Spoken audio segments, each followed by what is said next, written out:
With that being said, brothers and sisters, Dr. Umar has access to no money right now because my personal account contains all of my money. I only send it to Apple Pay and PayPal as necessary. So the Prince of Pan-Africanism, for the first time in my life, is without any digital currency.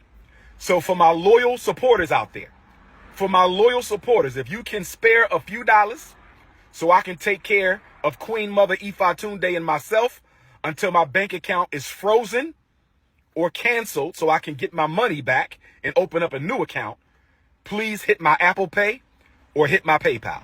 858. I've never asked the people for $1. I have never asked the people for $1 in my life.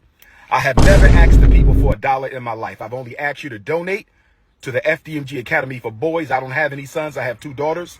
So the FDMG campaign is a selfless project, mission, and service to provide our boys with the education that they deserve.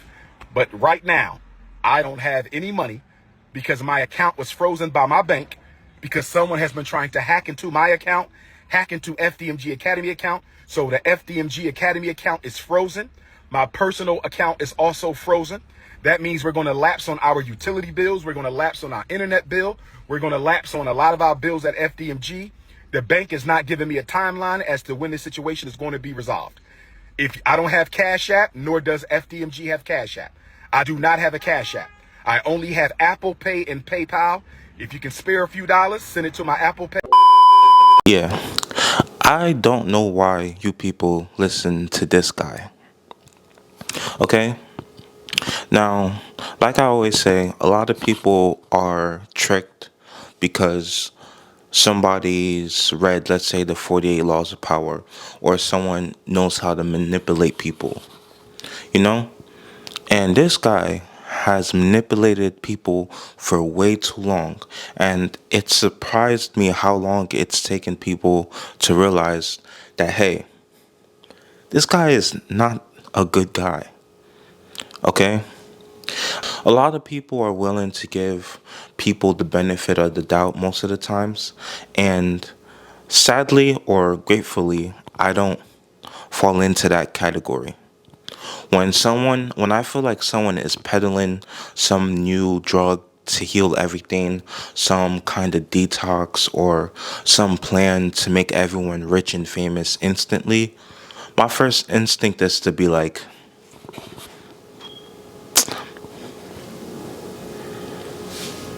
stop the bullshit.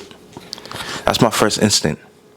Because maybe it's because I'm Nigerian and all the African prince scam jokes and shit.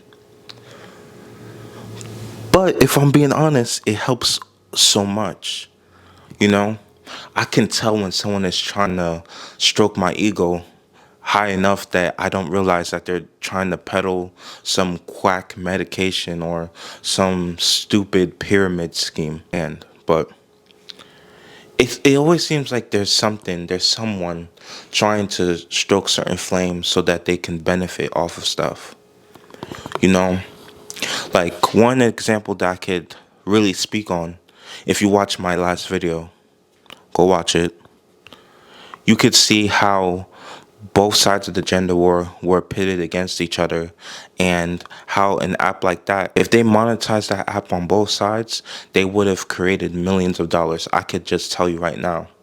And it's pretty sad that people aren't knowledgeable enough and don't recognize the certain patterns that some companies do to try to squeeze as much money from you as possible. Now, Dr. Umar Johnson reminds me of this one Boondocks character. This is post production, Kenji, but this guy reminds me of this character, Reverend Rollo Goodlove from the Boondocks. Now, I really love the Boondocks because it creates parallels from the actual world. You know, as a kid, I didn't see these parallels. It took me time. So when I got older, I finally understood what the creator was actually saying behind the comedy and like the overall show. There was so much more to tap into. And it's one of those shows that gets better with time. Now, the reason why I brought up this character is in this episode of the Boondocks, they were talking about what happens when Riley is trying to go against BET because they keep perpetuating and they keep putting a huge magnifying glass on the negative sides of African American culture, and he wanted them to stop exploiting that, and he started going on a strike. And this guy, Rollo Goodlove, in solidarity with Riley, he says that he's gonna join in on the basically the boycott. But in actuality, he was only doing it because he saw that it was gaining attention and that he can line his own pockets up with money. And I feel like that's the same thing that a lot of these leaders, quote unquote, whether they be political or just in any field, a lot of these fake gurus and stuff, they don't actually practice what they look like they're preaching. And a lot of the times, they're not even practicing what they preach for a good cause. They're just doing it to get richer and richer and to gain influence and have a say. And we see progressively through the episode that Goodlove just, he's not really down for the actual cause. He's just using the cause as a launch pad for his personal career. And I feel like that's what Dr. Umar did. You know, he speaks eloquently and he's able to enunciate perfectly and use all these big words and stuff. And a lot of people fall for it because a lot of people like being told instead of actually doing the research for themselves. They like hearing someone articulate themselves perfectly and elevate themselves and their own people. You know, a lot of people like motivational videos, but the percentage of people who watch those motivational videos rarely go out and do the thing that the motivational video was talking about. A lot of people like feeling gassed up, especially when they did nothing to earn it. And I feel like that's what Dr. Umar does on a consistent basis. So those are the parallels that I found between these two characters. You guys should go back and watch the episode. But that's enough of me. I lost a lot of the audio in the original file, so forgive me. I've never asked the people for $1. I have never asked the people for $1 in my life. I have never asked the people for $1 in my life. I've only asked you to donate to the FDMG Academy for Boys. I've never asked the people for $1. I have never asked the people for $1 in my life. I have never asked the people for $1 in my life. So hit that Cash App. Let me see who on the Cash App. Where them donations at? Where them donations at? Hit the Cash App. Where them Cash Apps at, y'all? Ain't nobody came through yet. Where y'all at? Where y'all at? Where y'all at? Maybe something wrong with the Cash App, because I know y'all gonna send me something. With a Cash App. Okay, there we go. Sister Jenny, $21. Dang. Okay, thank you, Sister Jenny. That might have been your last dollar.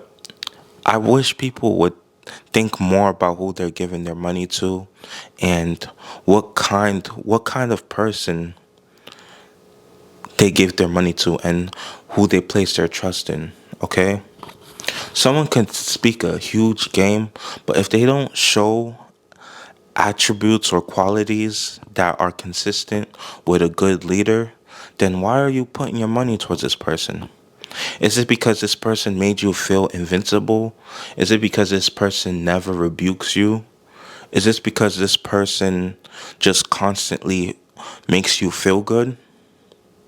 You know, I also have this problem with people who are heavily into politics and they like to pretend and gas themselves up to be like the perfect human being and 100% just and stuff like that. It gives you a weird irky feeling because you know all the time those kinds of people get exposed for being the most vile people on earth. You can say that with so many cults, with so many organizations, like even a lot of like televangelists. I'm Christian, you feel me? I'm a Christian. I hope a lot of you guys know that, but I see it all the time in a lot of certain churches where they constantly ask for money and you don't really see them helping out or you don't really see them preaching what it says in the book. You see them preaching of feel good, if you give me money, I'll bless you with thousands of dollars.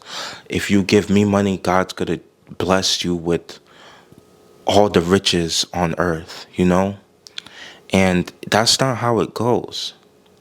You know, if someone is never willing to criticize you or give you constructive criticism, and it's always something that's flattering you, trust me, 99% of the time, the person is trying to butter you up because they want something from you. For Dr. Umar, right? I'm gonna post a bunch of videos to show you and to prove to you all the negative shit that I'm telling you guys about this guy, or reasons why I don't trust him. Okay? Let's break it down. Number one, he lied and said that he was a direct descendant of Frederick Douglass. So are you related? I'm about to answer your question Okay. if you allow me to do that. I am a blood relative of Frederick Douglass. My name is on the family tree. We have a family reunion every 2 years. What they're talking about, and I want to make sure you're clear, they're talking about whether or not I come through the loin of Frederick Douglass, which I do not, nor have I ever claimed. Okay? I have more videos on YouTube than any other scholar. I speak around the world more than any other scholar. Show me where I've ever said I was a descendant. I've only claimed one thing, kinsman. How am I kinsman? If you ever read any of the autobiographies of Frederick Douglass, he talks about growing up on Tuckahoe Creek with Cousin Stephen. Cousin Stephen is Stephen Bailey, Dr. Umar Johnson's 4 times great-grandfather, whose grave I just visited last week. I go every year. Okay, that's my 4 times great-grandfather. He married my 4 times great-grandmother, Caroline Wilson Bailey. From that union came my 3 times great-grandfather, George Washington Bailey, the first black public school teacher on the Eastern Shore of Maryland. He married Grandmom Annie. They had Grandmom Caroline. Okay, she had Grandma Vivian. Grandma Vivian married a Spanish-speaking Cuban immigrant, Grandpop Cicero. They had Grandmom Ida, who's still alive, who married James Johnson, who had my father Jamal, who married my mama Barbara, and from that union I was born. I am a blood of Bailey. I am not married in. What they're talking about is strictly descendancy, something I've never claimed. Am I a kin? Do I directly come from the loin of the first cousin and potentially half-brother of Frederick Douglass? And the reason I say potentially, the slave master who owned our family, a white man named Aaron Anthony, raped Frederick's mother and raped Stephen's mother, my ancestor. And there's significant evidence to suggest that. Some people could still argue, though, that they were not brothers because it's not conclusive. Fine, throw that out. I'm still a kinsman because I come through the blood of his first cousin. You talked about, again, respect. You respect... I don't talk about respect. I get tremendous respect from my people. I'm not talking about that. Do you respect Frederick Douglass? Obviously, yes. But he had a white wife. He did. So... that's what I'm sure. I'm gonna clarify. Why is that an issue? Why is that if you put in the work and you have the history, who cares who you marry? I already answered that question, and I told you I don't care how much work you put in. If you don't commit yourself to a black woman, ultimately you wasn't totally committed to the struggle. Even Frederick Douglass. Even Frederick Douglass has to be criticized, as I did on the Breakfast Club.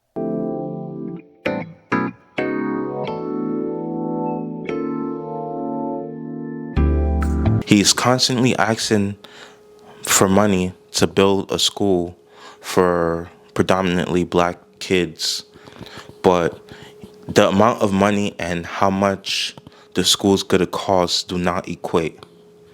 And we don't see any actual pictures of inside the building. We're not seeing any actual like itineraries of like what kind of classes they're gonna have. We don't see the teachers that he's planning on hiring. We don't see any of these things going on. All we keep hearing is about, oh, I'm gonna build a school. I need money. I need money. I need money. You don't hear that. All you hear is him asking for money constantly, and like, yeah, there's like a semblance of a plan, but there's no actual meat and potatoes in the plan. It's just like you're just only given an image, a promise, a little faint hint of an actual plan, and he's telling you to donate a bunch of money to him. It makes zero sense. Go make a donation. I got to get this electric on in the high school. I know this is going to cost us at least $100,000 to get this electric done. It's going to cost us some money, brothers and sisters. Make sure you donate. Brothers and sisters, give me your grit money, give me your weave money, give me your perm money, your Jordan money, your Alizé money, your 40-ounce money. We need the money, brothers and sisters. How about you hit the Cash App? They broke the windows, so we got to pay. Brothers and sisters, hit your Cash App, $FDMG School. Hit the Cash App, brothers and sisters. Thank you, Sister Avanti, $10 coming on the Cash App. Thank you, sister. Next time, make it 20, but thank you for that 10. I know you barely had that. Thank you, sister.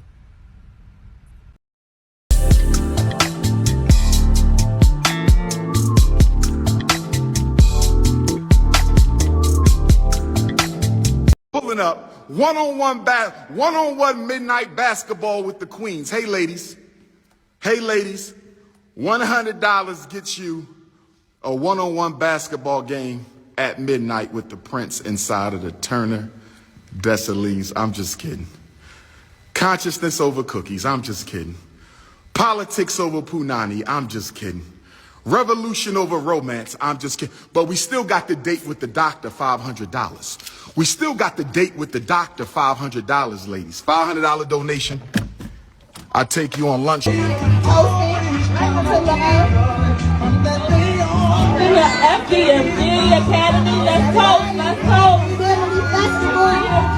Let's be honest, all right? Let's be honest. How many times have you seen Dr. Umar out here trying? I think, how many wives does he have? Because I'm pretty sure I've seen that he's into like polygamy and shit like that. And I'm pretty sure he was married. I'm telling you, let me be the first one to tell you, that polygamy shit does not work. Okay? It does not work. Eventually down the line, the kids are going to argue. If it's not the kids, it's the mothers. And then, ideally, as usually happens, one kid is viewed as the favorite, and then from there, he becomes the most hated kid, and there's just a bunch of issues that spring up from that. Now, you could believe in the old religion and stuff like that, but even within those old religions, you're gonna see there's so much issues. See, I'm a student of history. I love history and I love learning about different cultures and stuff like that. And from mostly what I've seen, no matter which part of the world, when someone has multiple kids and believes in polygamy and stuff like that, either the mothers start fighting and each other, or the sons eventually start fighting and each other. Either way, it happens. It happens. Trust me. I'm saying this because we've had that in my family, along maybe 3 generations ago. We had that in my family, and that still created problems. So I know what I'm talking about. Trust me.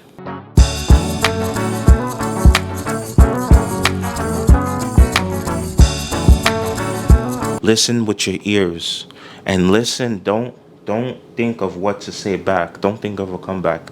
Listen to actually listen. Because when you listen and you take things in and you kind of combine it with your own mindset and you grow from that and you continually learn, that's when I would consider someone an intellectual.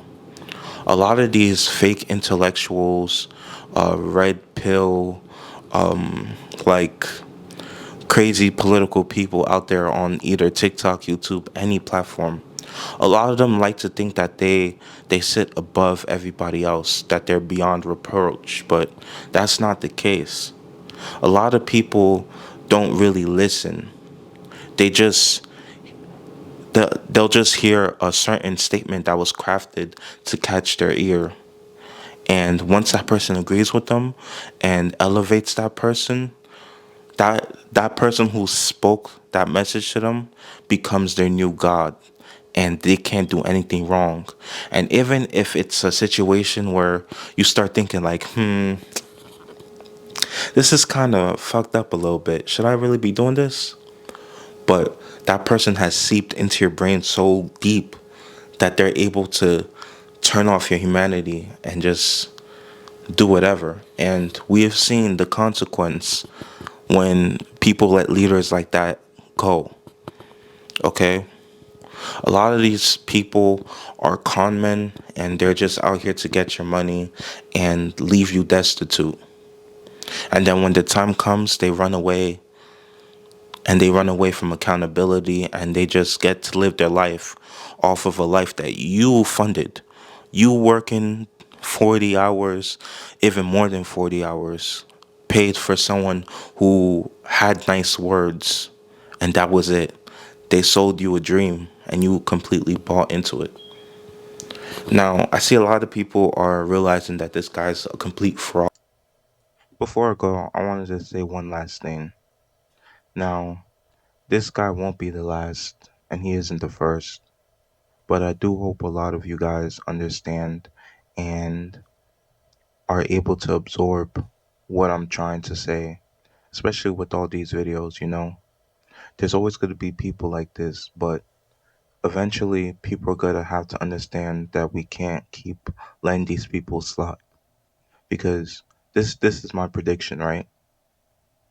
So if you don't know, he's a dual citizen, and what I see a lot of people do is they'll rack up a bunch of debt and whatever, and then move to a different country, and then drop that citizenship for that other country, and they usually get away scot free, especially if they have a lot of money.